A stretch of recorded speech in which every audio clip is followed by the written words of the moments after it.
오늘의 큐티 말씀은 열왕기하 17장 24절부터 41절입니다.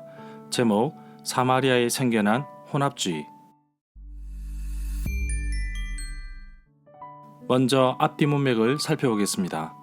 반아수르 정책을 폈던 북이스라엘 18대 왕 베가 왕과 아람 왕 르신이 함께 예루살렘을 치러 올라옵니다. 이때 남유다의 왕은 12대 왕 아하스인데, 아하스는 아수르 왕 디글랏 빌레셋에게 사신을 보내어 굴복하고 여호와의 성전에 있는 은과 금 그리고 왕궁에 있는 보물들을 아수르 왕에게 주고 위기를 모면합니다. 이후 아하스는 성전을 개조하며 우상을 섬기는 데 앞장서는 것을 볼 수 있습니다. 아하스 왕은 남유다 왕임에도 불구하고 북이스라엘 여러 왕들이 저지른 죄악의 길로 갔습니다. 결국 북이스라엘은 멸망합니다. 이 모든 일이 일어난 것은 이스라엘 백성이 그들의 하나님 여호와께 죄를 지었기 때문입니다. 여호와께서 애굽에서 이스라엘 백성들을 구원하여 주었으나 이스라엘 백성들은 여전히 다른 신을 섬겼기 때문입니다. 호세아 통치 9년에 아수르가 사마리아 성을 에워싸고 호세아는 항복하게 됩니다. BC 722년입니다. 남유다 12대 아하스 왕은 다메섹에서 본 제단을 여호와의 성전에 만들어 놓고 그 위에 여호와께 제물을 드렸습니다.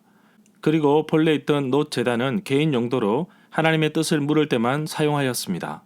이처럼 아수르 왕 요구도 들어주면서 여호와 하나님은 멀리하고 싶지 않은 아하스의 모습에서 볼 수 있는 것이 바로 혼합주의라고 봅니다. 하나님도 섬기면서 동시에 우상도 섬기는데 이스라엘 백성에게 있어서 흔히 볼 수 있는 장면입니다. 여호와 하나님도 섬기지만 바알 우상도 섬겼습니다. 북이스라엘이 멸망하면서 사람들을 아수르로 끌고 가버렸습니다. 그리고 멸망한 북이스라엘 자리에 이방 민족들이 이주해 옵니다. 동시에 이방 신들도 들어오게 되는데 바로 이것이 혼합주의입니다. 문단을 나눠보겠습니다. 24절부터 34절은 사마리아에 들어온 이방인들, 35절부터 41절은 이주해온 사람들의 혼합주의. 24절에 보면 사마리아에서 아수르로 이주된 사람 가운데 상류층에 있다는 연구 결과도 있는데 이것은 아수르 왕의 점령 정책이라고 합니다. 이렇게 하였던 이유는 점령한 지역에서 반란을 막고자 함이었습니다. 구단은 바벨론 북동쪽에 있는 곳이며 24절에 열거된 성읍들은 수리아 지역에 있는 곳입니다.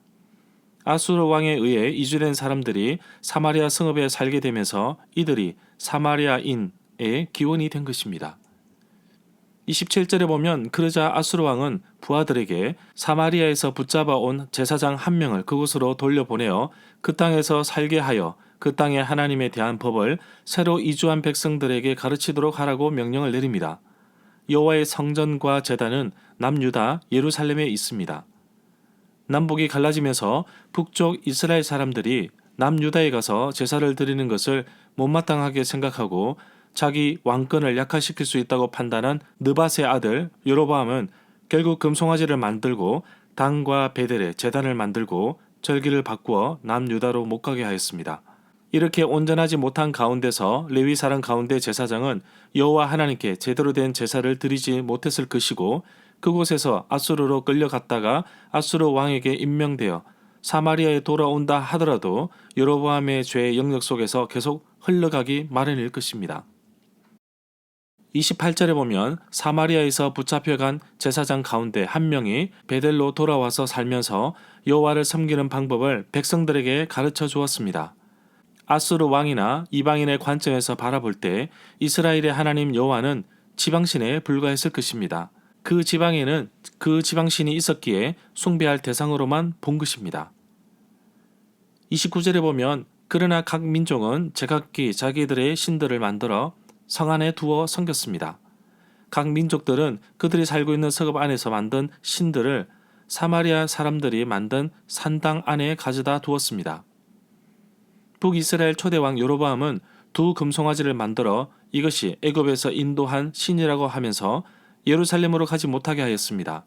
단과 베델에 두었고 산당을 지었고 레위 사람이 아닌 일반인을 제사장으로 삼았습니다. 이러한 내용은 열왕기상 12장 28절부터 31절에 나옵니다. 30절에 보면 사람들은 이주해 간 그 땅의 신, 지방신과 자기들이 그동안 섬겨왔던 토속신을 숭배하는 모습이 허다했습니다. 느밧의 아들 여로보암이 스스로 신상을 만들었듯이 사람들은 자기들의 신들을 만들었습니다.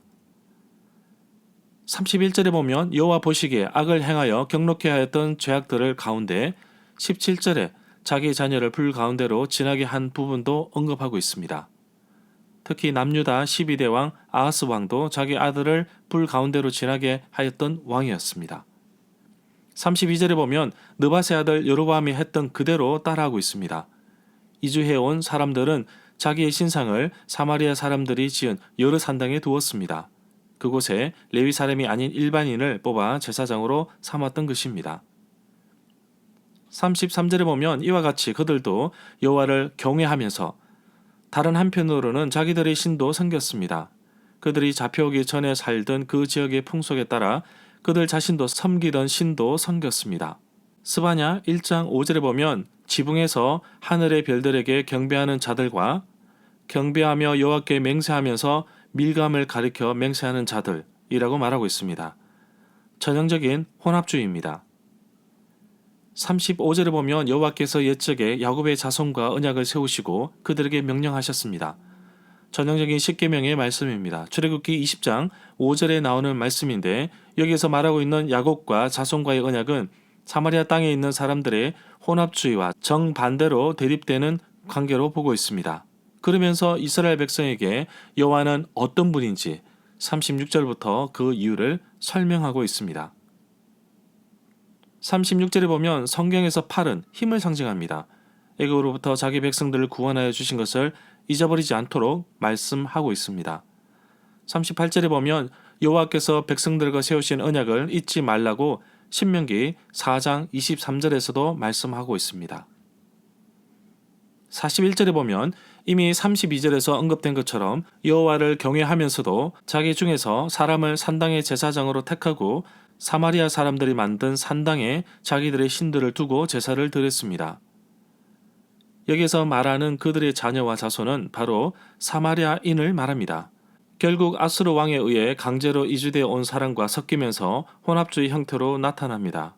결국 나중에 포로에서 돌아온 사람들이 이렇게 살아가는 사람들을 분리시키며 성전 건축에 참여하지 못하는 이유를 알려주는 내용이 에스라 4장 1절부터 3절과 학개 2장 10절부터 14절에 나옵니다.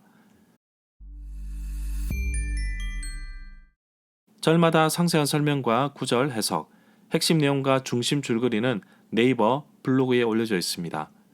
내게 주시는 교훈입니다. 신앙의 삶에서 혼합주의는 사마리아에만 있는 것이 아닙니다. 오늘날 그리스도인들에게도 분명하게 존재하는 영역이라고 봅니다. 그리스도인은 두 주인을 섬길 수 없습니다. 그러나 오늘날 사람들은 두 주인을 섬깁니다. 하나님도 섬기는 동시에 세상을 섬기고 있습니다. 나는 아닙니다. 라고 말할 수 있겠지만 정말 곰곰이 생각해 봅시다. 주 예수보다 더 귀한 것은 없네. 라고 찬송가를 부르고 주님 한 분만으로 나는 만족해. 라고 찬양 부르면서도 만족하지 못해 세상에 기웃거리고 예수님보다 더 귀한 것을 놓치지 않기 위해 신앙도 쉽게 포기하는 것을 볼 수 있습니다.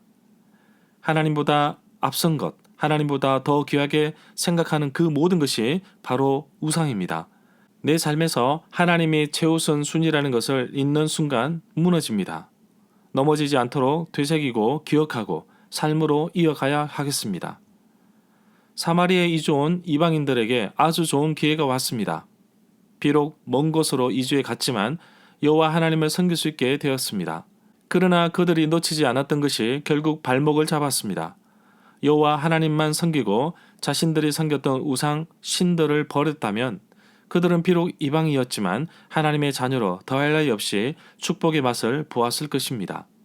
내 삶에서 포기하지 못하는 우상들, 나쁜 습관들, 죄악들, 하나님께서 미워하시는 것들, 하나님 말씀대로 살지 못하는 것들, 게으름, 부정직함, 미움, 시기, 질투, 이제는 다 버리기를 원합니다. 오직 여호와 하나님만 섬깁시다. 다른 곳에서 만족을 찾지 않겠습니다. 두 주인을 섬기지 않겠습니다. 예수 그리스도가 내 삶에 가장 귀하다는 것을 잊지 않겠습니다. 나의 신앙의 삶에서 혼합주의는 허락하지 않겠습니다. 이러한 결단과 용기가 식지 않도록 오늘도 주님 은혜 가운데 살아가는 하루가 되기를 간절히 소망합니다.